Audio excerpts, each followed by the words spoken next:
दोस्तों नमस्कार। कर्नल अजय युवा Ajay astro money group fast global astro finance digital channel से आपसे मुखातिब होता हूं। आज 6 सितंबर 2025 शनिवार। दोस्तों Ajay astro money group edible oil यानी खाद्य तेलों पर हमेशा से आपको अग्रिम संकेत देता हुआ आया है, चाहे वो तेजी के हो या मंदी के।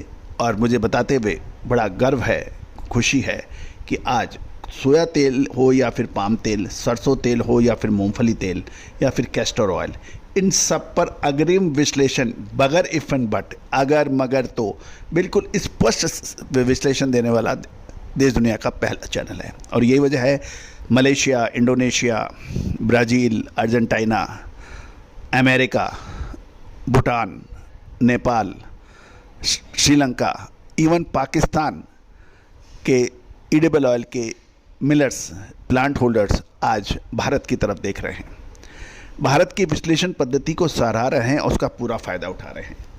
आप भी स्टॉकिस्ट हैं, होलसेलर हैं, इंपोर्टर हैं, तो आप संपर्क कर सकते हैं विशेष अग्रिम रिसर्च रिपोर्ट के लिए। दोस्तों आगे आने वाले 10 से 15 दिन खाद्य तेलों के लिए बहुत महत्वपूर्ण साबित होने वाले हैं। फिर मत कहिएगा आपने समय से आपने बताया नहीं। खबर निकल के आ रही है कि सीबॉट सोया ऑयल में टूटने के समाचार मिल रहे हैं। स्पेकुलेटिव सेलिंग और क्रूड ऑयल के कमजोरी से असर देखा जा रहा है। जानिए पूरी रिपोर्ट विस्तार से। दोस्तों अंतर्राष्ट्रीय बाजारों में खाद्य तेलों में कुछ गिरावट देखी गई है। शुक्रवार को सोया ऑयल फ्यूचर सीबॉट में कमजोरी से बंद हुआ और बेंचमार्क दिसंबर 2025 कॉन्ट्रैक्ट 0.70 सेंट गिरकर 51.23 सेंट प्रति पाउंड पर सेटल हुआ है, जो सप्ताह का कमजोर स्तर माना जा रहा है। कमोडिटी फंड्स जो कि निर्णायक मोड़ लेके आते हैं एडेबल ऑयल्स में 2000 सोया ऑयल कॉन्ट्रैक्ट बेचे। और CFTC डेटा की भी हम नज़र डालें तो 2 सितंबर तक मैनेज मनी का नेट लॉन्ग 16,127 कॉन्ट्रैक्ट रहा, जो पिछले हफ्ते 14,542 कॉन्ट्रैक्ट से कम है। ओपन इंटरेस्ट 1879 लॉट घटा, जो स्पेकुलेटिव इंटरेस्ट कम होने और ट्रेडर्स को रिस्क घटने के संकेत दे रहा है। क्रूड ऑयल के अंदर भी दबाव देखा गया और अक्टूबर WTI क्रूड ऑयल $1.61 यानी करीबन 2.5% गिरकर $61.86 प्रति बैरल पर, और अक्टूबर RBOB गैसोलीन लगभग 2.25% टूट गया। कीमत इस खबर से नीचे आई कि Saudi Arabia OPEC plus production hike तेज करने पर दबाव डालेगा। अगस्त में सिर्फ 22,000 नई नौकरियां जुड़ने से बेरोजगारी दर अमेरिका में 4.3% पहुंचने से US डिमांड आउटलुक भी कमज़ोर हो गया। दोस्तों मैं आपसे हमेशा कहता हूं कि कमोडिटी विश्लेषण हमेशा से बड़ी टेढ़ी खीर रही है। ये परमाणु बम के फार्मूले से भी ज़्यादा खतरनाक है। आप कहेंगे परमाणु बम का फार्मूला तो इतना सीक्रेट है, आपको अवेलेबल ही नहीं हो सकता है। इसके लिए तो हर देश लालायित रहता है। दोस्तों फार्मूला आपको मिल गया तो आप एक नहीं, 100 नहीं, 200 नहीं, 500 नहीं, 1000 बम बना सकते हैं। लेकिन कमोडिटी विश्लेषण हर बार नई विश्लेषण होता है, हर रोज नई समीकरण बनते हैं।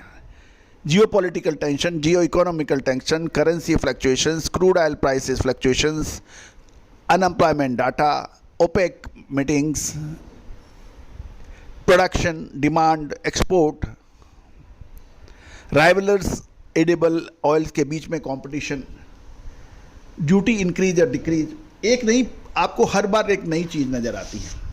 और दोस्तों यही वजह है कि इसका विश्लेषण हमेशा से टेढ़ी खीर रही है। लेकिन भारतीय अनुसंधान पद्धति आपको हमेशा से ही अधिकतम सक्सेस रेट से आपको अपनी बात पहुंचाती है और उसको सही साबित होते देखे गए हैं। गौरतलब है कि ग्लोबल वेज ऑयल मिक्स रहे। आइस कैनोला नवंबर कॉन्ट्रैक्ट 3.40 गिरकर 616.80 रहा प्रति टन, और जनवरी 3.90 गिरकर 628.20 प्रति टन पे बंद हुआ। चीन ने कैनेडियन कैनोला पर टैरिफ मार्च 2026 तक बढ़ा दिया है, जबकि कनाडा का बायोफ्यूल सेक्टर के लिए ये एक सपोर्ट पैकेज घोषित हुआ है। यूरोनेक्स्ट रैपसीड नवंबर 2025 कॉन्ट्रैक्ट 461.25 यूरो प्रति टन पर बंद होने के समाचार हैं। एशिया में डलियन वेज ऑयल मजबूत रहे। जनवरी 2026 सोया ऑयल 52 युआन बढ़कर चीन में 8,400 युआन प्रति टन और पामोलिन 80 युआन बढ़कर 9,456 युआन पर बंद हुआ। वहीं मलेशिया डेरिवेटिव एक्सचेंज शुक्रवार को सार्वजनिक अवकाश चलते बंद हुआ, प्रॉफिट मोहम्मद साहब के जन्मदिन के वजह से। साउथ अमेरिका की बात कर लें तो सोया ऑयल एफओबी दबाव में रहा। अर्जेंटीना अक्टूबर वैल्यू $18 गिरकर $1,091 पर रहा। डिस्काउंट लगभग 200 से 210 तक बढ़ गए। अर्जेंटीना में गिरावट सीबॉट के मुकाबले धीमी रही क्योंकि सीमित किसान बिक्री ने दामों को सपोर्ट दे दिया। ब्राजील अक्टूबर ऑफर्स मजबूत रहे और प्रीमियम बढ़ा, जो बायोडीजल ब्लेंडिंग मैंडेट से सपोर्ट मिल रहा है। अब महत्वपूर्ण यह है कि सीबॉट ऑयल पर फिलहाल अभी दबाव मिला है, लेकिन लैटिन अमेरिका, चाइना से सपोर्ट मिल रहा है। मलेशिया बंद था और कैनेडियन बायोफ्यूल का को सपोर्ट मिला है। स्पेक्युलेटिव सेलिंग, क्रूड ऑयल की कमजोरी, ग्लोबल वेज ऑयल की गिरावट एक महत्वपूर्ण बिंदु है। अर्जेंटीना का एफओबी गिरावट सीबॉट के अनुरूप रही, लेकिन सीमित सप्लाई ने इसे धीमा कर दिया, जबकि ब्राजील का प्रीमियम बायोडीजल ब्लेंडिंग मैंडेट की अहमियत को भी दर्शा रहा है। आगे इस दिशा पर निर्भर करेगी सरकार घटते क्रूड प्राइस के बीच बायोफ्यूल ब्लेंडिंग मैंडेट को कितनी मजबूती से लागू करती है या रख पाती है, और यूएस ईपीए का supplement rule RFS expected gallons पर क्या निर्णय देता है। कुल मिलाकर दोस्तों आने वाले 15 दिन महत्वपूर्ण साबित हो सकते हैं। सोनाक्षी की रसोई में आज की स्पेशल गेस्ट है मौसमी चैटर्जी जी। ये जी नहीं, मौसमी आंटी। ओके आंटी मौसमी, तो आज आप क्या बनाएंगी? मैं क्यों बनाऊं?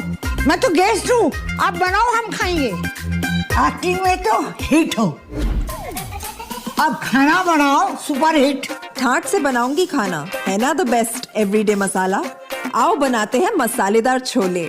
छोले हर रोज के करी में एवरीडे मसाले, शाही बिरयानी में स्वाद का जायका। पटल पोस्तो और शोषे इलिश भापा।